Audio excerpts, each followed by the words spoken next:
Hello everyone, this is Shruti Saxena Das, and in today's lecture we are going to discuss about leaky bucket algorithm. In the previous video we have already discussed about congestion control, what congestion control exactly means and what are the different types of congestion control. So we have discussed that there are two major types of congestion control techniques. The first one was open loop and the second one was closed loop.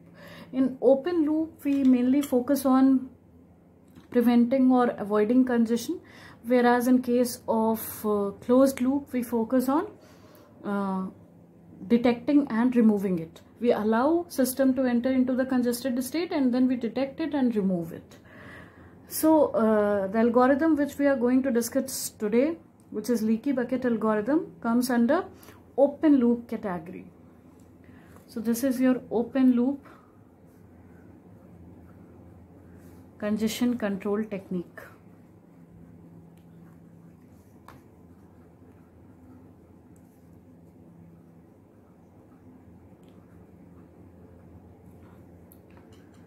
Okay.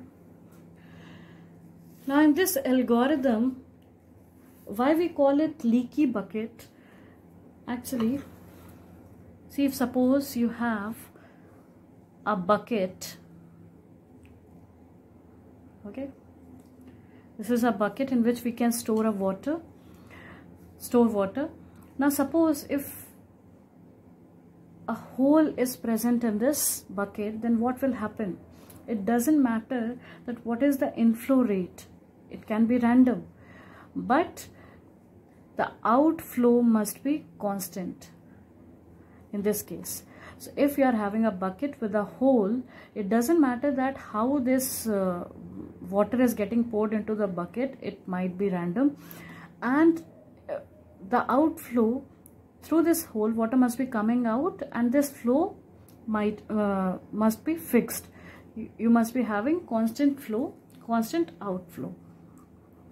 So this outflow must be constant, and inflow can be bursty, or you may have random inflow. Okay, inflow can be random. So before starting this leaky bucket algorithm, we'll discuss one term which is known as traffic shaping. Traffic shaping is basically to control traffic or to regulate rate of data transmission. So this is to regulate rate of data transmission.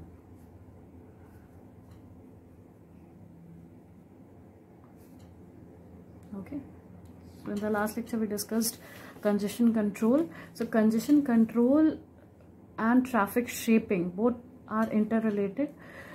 Congestion control is done to shape the traffic which is present. So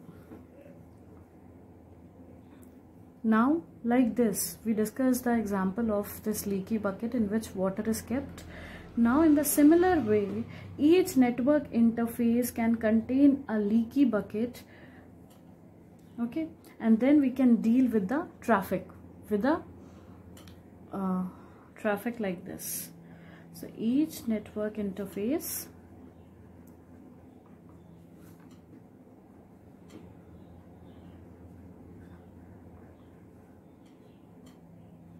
can contain a leaky bucket.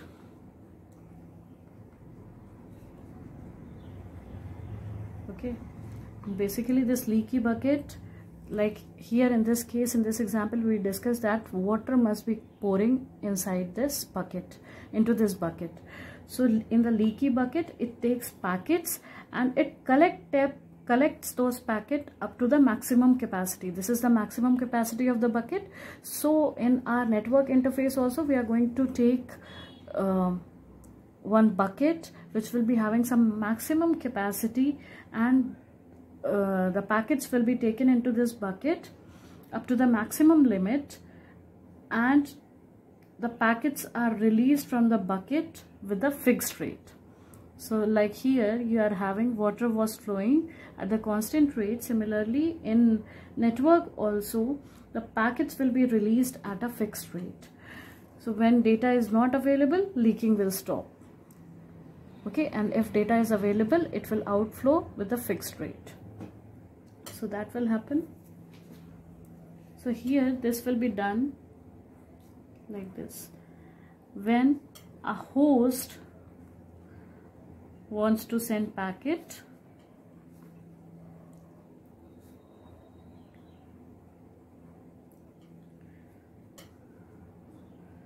packet is added into the bucket.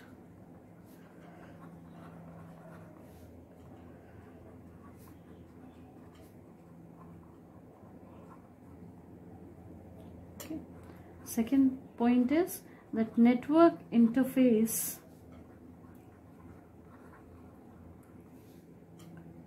transmits the packet at a fixed rate.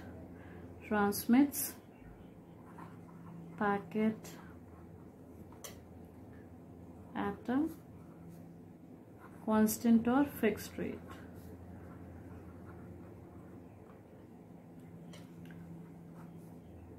And because of this, the bursty traffic, or if the traffic is heavy or uneven, that is converted to uniform traffic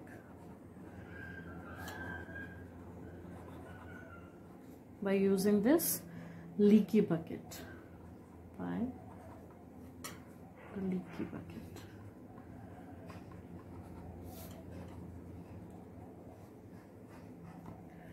Bucket is basically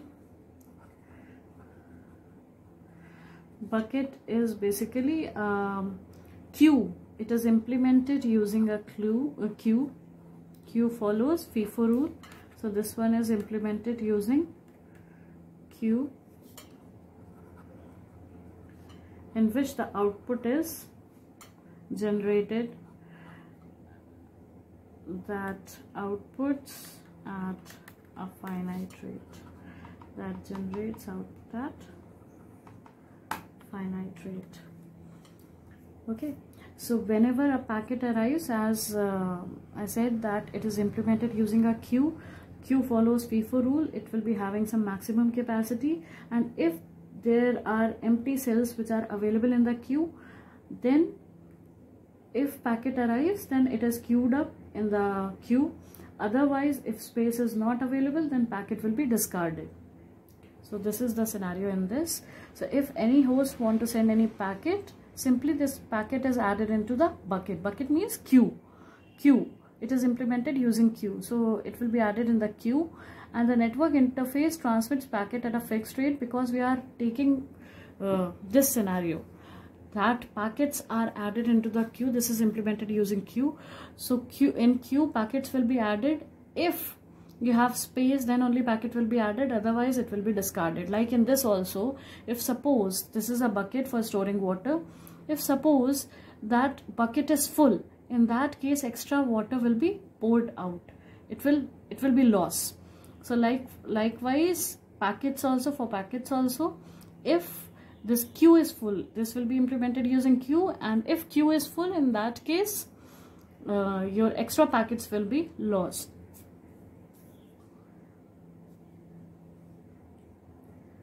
So how this will be done?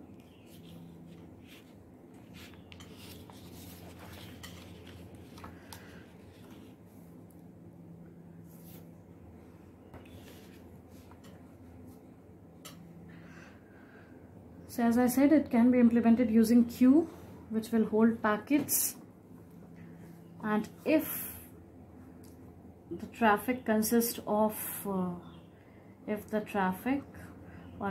packets which are incoming into the network, incoming packets are of fixed size. If traffic is consisting of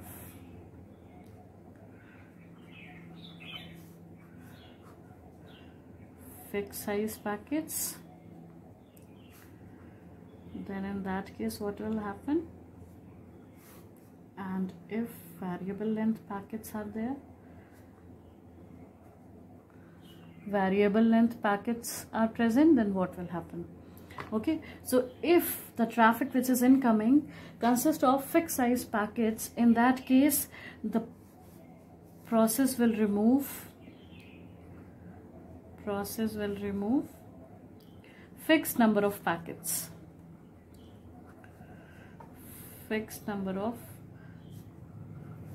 from the queue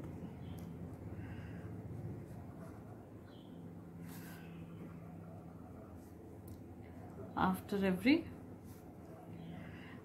t seconds.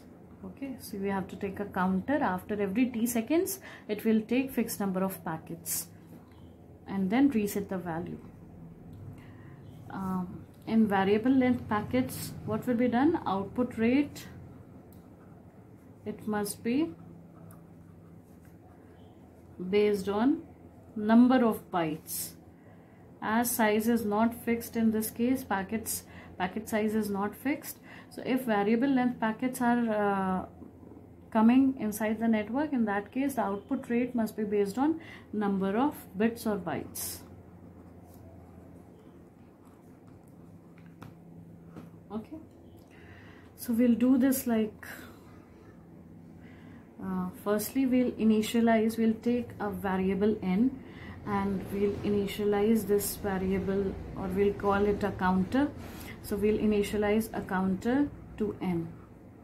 Okay, we have taken a variable and we have initialized it to some value, and then if this value which we have initialized for the counter is greater than the packet size, then in that case send the packet, okay, or add packet in the queue and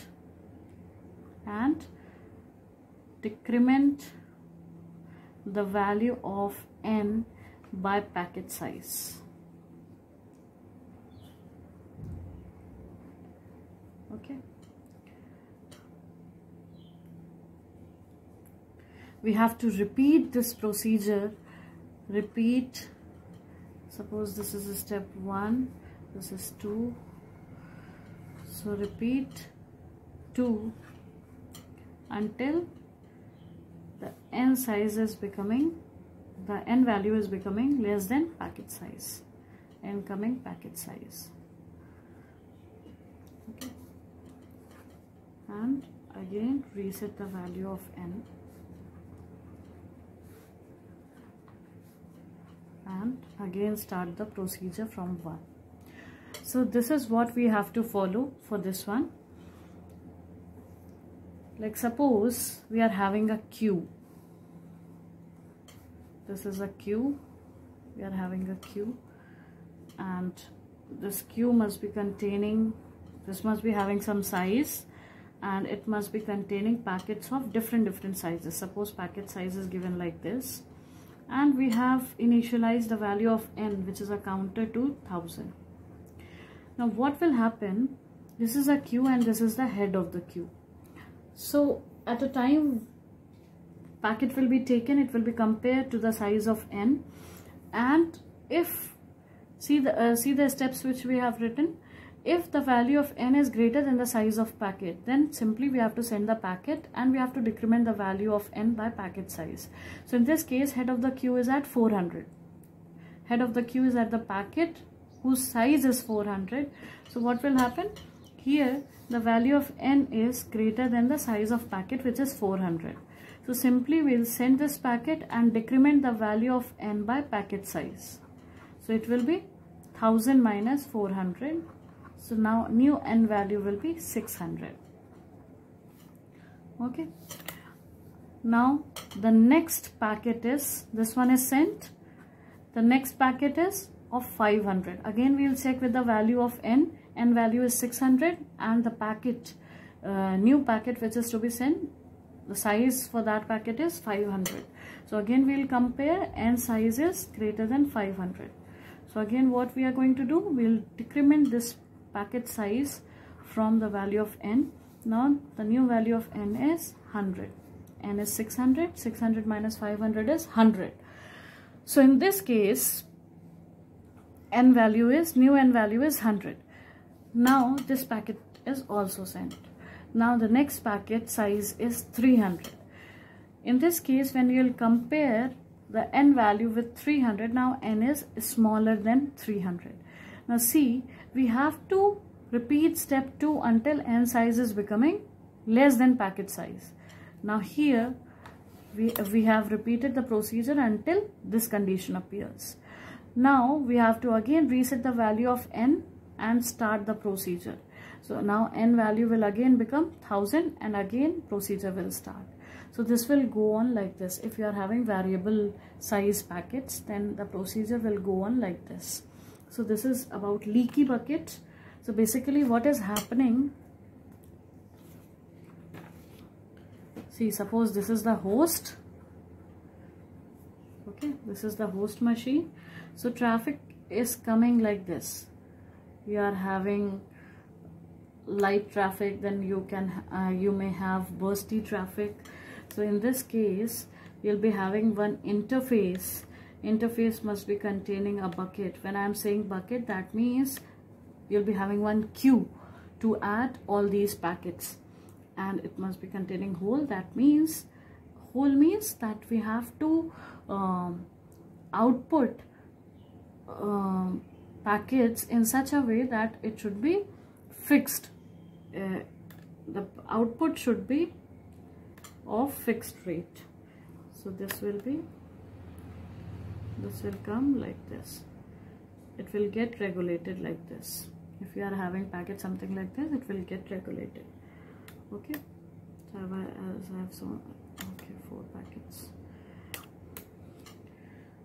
So this is the interface, network interface, which is containing leaky bucket, and you are having unregulated flow, which is converted into regulated flow.